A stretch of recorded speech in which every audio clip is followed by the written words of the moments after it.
I'm talking with my friend Peter on Skype, who's in my ears. He's actually trying to keep me awake because I'm writing and preparing for sexplanations. And I said, what can I do for you in return?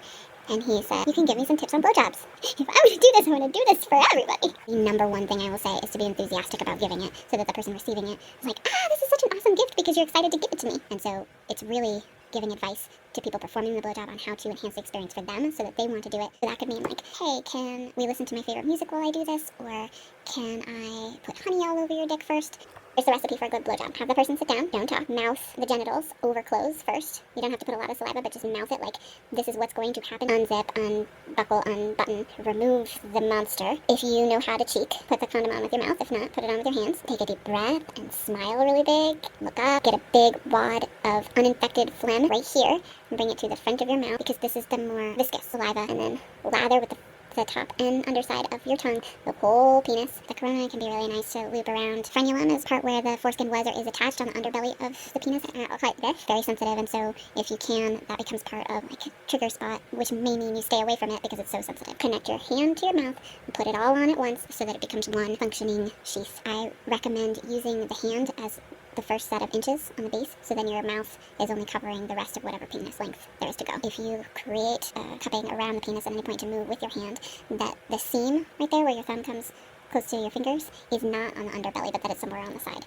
But that really depends on the person. Everybody has their own preferences, and some people might really like that. Take the person's hand and put it on your head or on your shoulder to kind of give you guidance about what rhythm they appreciate most, and then just moan and swirl and breathe. I'm up for air, but keep the stroke going and keep the saliva. Am I turning you on right now?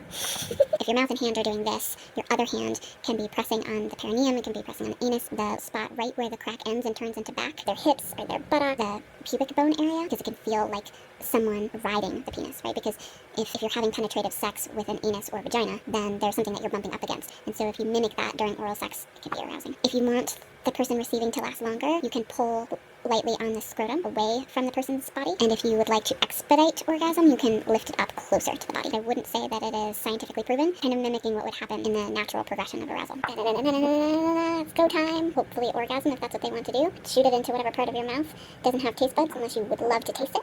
And then cuddle. Oh! When people are trying to avoid deep throating or they have TMJ, put it like this and go like this, it can give the sensation of penetration without having to penetrate. Temperature play is always fun, so putting cold things or warm things in your mouth that aren't going to trigger infections. I thought that a fruit roll-up was like this great idea, and it was not. Do not put a fruit roll-up on a penis and try and remove it with your mouth. I would say that communication is definitely the hottest tip I can give you because that is going to allow people to get exactly what they want. And by people, I don't just mean the person receiving the blowjob, but the person hopefully enjoying giving the blowjob. And I just realized there's lube in the background. Don't worry.